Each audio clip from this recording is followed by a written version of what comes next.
زه د دې خلکو سره ډېره زیاته مینه لرم خو د دې خلکو د ذهنونو نه مې ویره کېږي. بسم الله الرحمن الرحیم. السلام علیکم ملګرو، څنګه طبیعت مو ښه دی؟ ما پیژنئ چې اجاز نو ملګرو زموږ د نننۍ ویډیو چې ده صرف او صرف د انټرټینمنټ لپاره ده. نو پلیز پلیز پلیز دا به سیریس نه اخلئ. بیا هم که په زما د اواز او یا زما د شکل په چا بد لګي دا ویډیو سکیپ کړئ. السلام علیکم. وعلیکم السلام. څنګه یې ښه تاسو؟ مونږ ټیک ټاک یو، تاسو څنګه یې؟ خو د ټول نه لومبې راته خپل خوږ نوم ووایه. اسمه اخلاص تاسو سره مخاطب ده. جی جی اسمه اخلاص وایه وایه. هسې تاسو به زما د کیریر نه خبر یې که هغه ادب دی که هغه ایجوکیشن دی او که هغه سوشل ورک دی. جی جی بالکل بالکل، ولې نه ولې نه. خو تاسو به د ریډیو د کیریر نه زما نه یې خبر. جی جی بالکل بالکل، مونږ ته خو پته ده خو زموږ د کتونکو ته خو پته نشته که نه. زیاتر مسافر بیګان تاسو ګوري ستاسو ریډیو کې څومره وخت شو څومره وخت کېږي چې لکه تاسو ریډیو ته راوتې یې زموږ د کتونکو ته ووایه. زما دریم کال په پښتونخوا ریډیو کې روان دی. د 3 کالو نه زه په ریډیو کې کار کوم. ها ماشاءالله ماشاءالله، 3 کالو نه که تاسو ریډیو کې کار کوئ نو تاسو بیا پته مې ریډیو څنګه اداره ده؟ ریډیو یو داسې اداره ده چې مخکې به چونکې مطلب خلکو به ټولو ریډیو اورېدو. ستاسو خبره بالکل ټیک ده. مخکې نه سوشل میډیا وه، نه فیسبوک و، نه یوټیوب و، یا نه موبایل به و، هېڅ به هم نه و. صرف او صرف خلکو به ریډیو اورېدو. جی جی بالکل صحیح ده. لکه مخکې به موبایل نه وي او یوټیوب فیسبوک دا هېڅ چا څه نه پېژنده، صرف ریډیو به استعمالېدو. د هغې نه به خلکو زده کړه هم کوله او د هغې نه به د ملک چې کوم حالاتو هغه خلک به هم د هغې نه خبرېدل. نو د غریزو خلکو دپاره ریډیو یو ډېر زیات اهمه ذریعه وه. هغې نه به د ریډیو نه به هغوی زده کړه کول. نو ستاسو اوس په خپله لکه څه رایې ده پښتونخوا ریډیو چې کوم دی تاسو پکې په خپل هم کار کوئ نو ستاسو څه پیغام دی؟ زه هم زما دغه 3 کال په پښتونخوا ریډیو کې روان دی. پښتونخوا ریډیو چې ماله څومره عزت راکو، پښتونخوا ریډیو چې ماله څومره شهرت راکو، پښتونخوا ریډیو چې ماله کم اهمیت راکو او کم حیثیت راکو، هغه تر ننه پورې ماته په هیڅ کې هم نه دی میلاو شوی. بالکل صحیح ده. لیکن تاسو سوشل میډیا د لارې ډېر زیات خلکو وپېژندئ. او زه دا منم چې د سوشل میډیا د لارې زه خلکو وپېژندم. د سوشل میډیا د لارې ماته یو ښه نامه میلاو شوه. خو چې کومه غریزي علاقې دي په هغې کې د سوشل میډیا هیڅ هم سورسز نشته دی. هلته خلک صرف او صرف ریډیو اوري. جی جی بالکل صحیح. او زیاتر خلک چې کوم دی چې په کوم ځای کې کار کوي نو هغه ځای ته په درنه سترګه نه ګوري. مطلب دا چې سپکاوي کوي. نو تاسو هم زموږ د کتونکو ته لږ ووایه چې دا ښه خبره ده که دا بده خبره ده.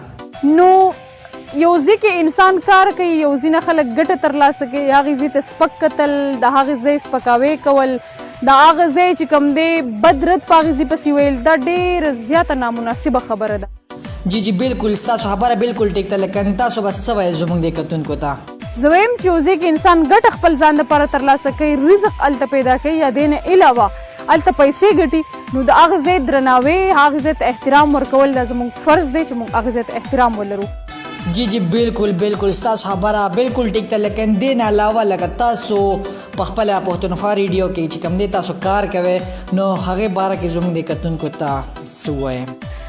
دې نه علاوه که زه فرض کړه د پښتونخوا ریډیو خبره وکړم نو که ماته سکون میلاویږي، زه چې چېرته لاړه شم، زه یونیورسټي ته راشم یا پروګرام ته راشم، د دې نه علاوه نور زما چې کوم اکټیویټیز دي هلته لاړ شم، خو چې کور ته زه راشم ماته سکون میلاو شي. یا دې نه علاوه زه ریډیو ته راشم نو هلته ماته سیفټي هم میلاویږي او دې نه علاوه ماته هلته سکون هم میلاویږي او هلته زه لرنینګ هم ماته کېږي. جی جی بالکل صحیح ده. او د پښتونخوا ریډیو چې کوم ستاسو مشران دي، کولیګ دي، یعنی پروډیوسر وغیره، د هغوی نه تاسو مطمئن یې او که نه؟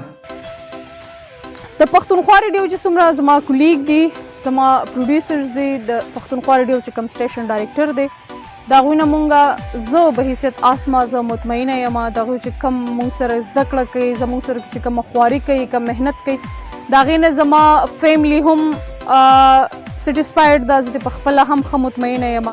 جی جی بالکل صحیح. تاسو ته د فیملی طرف نه اعتراض نشته؟ نو دا ریډیو چې دی زما مشران هم خوښوي، ما ته په ریډیو باندې هیڅ اعتراض نشته خپل فیملی طرف نه. زه ریډیو کې لګیا یم، کار کوم. جی جی. او نور څه وایي ریډیو باره کې؟ ریډیو ته ډېر کم خلک دي چې هغې ته دغه مواقع میلاو شي، ریډیو ته راشي، مایک ته کښېني. مایک ته ډېر کم خلک کښېناستی شي، په مایک باندې ډېر کم خلک خبرې کوي شي. دغه صلاحیت په ډېرو کمو خلکو کې موجود وي. جی جی بالکل صحیح. ستاسو خبره بالکل ټیک ده. لیکن ښه کسان چې هغه د خپلو ادارو سپکاوي کوي هغوی ته هم څه پیغام دی؟ زه ټولو ته دغه خواست کوم که فرض که یو انسان په یو اداره کې کار کوي د هغې د کم از کم سپکاوی نه ستاسو خبره بالکل ټیک ده او په اخره کې زمونږ د کتونکو ته څه ویل غواړئ لکه د پښتونخوا ریډیو باره کې؟ په اخره کې به زه دومره ووایم د پښتونخوا ریډیو چې کومه لمن ده دغه د همیشه دپاره پراخه وي. آمین آمین. د پښتونخوا ریډیو صادر د همیشه زما په سر باندې پروت وي. آمین. او پښتونخوا ریډیو د همیشه قایم وي. آمین. جی ستاسو یو جهان مننه، تاسو زموږ سره خوږې خوږې خبرې وکړې، ستاسو ډیره ډیره مننه. ډیره زیاته مننه. خوشحاله آباد اوسئ. په الله مو سپارو. د الله په امان. د الله په امان. جنو ملګرو څنګه چې تاسو کته د آسمه احلاس ته خوږې خوږې خبرې او ډېر مینناکې خبرې وکړې، امید لرم چې تاسو به هم پوهې شوي. نو که تاسو تر اوسه پورې دا ویډیو نه لایک کړی، ویډیو در سره شیر کې، لایک کې، کمنټس هم کولی شئ او امید لرم چې دا ویډیو به خاص کر د مسافر بایګانو ډېره زیاته خوښ شوي. که تاسو تر اوسه پورې زموږ یوټیوب چینل نه سبسکرایب کړی نو ضرور سبسکرایب کړئ. تاسو اوس خپل خوږ رو اجازه بونیله ورکې اجازه چېرته چې مې خوشحاله آباد اوسئ. د لوی الله په امان.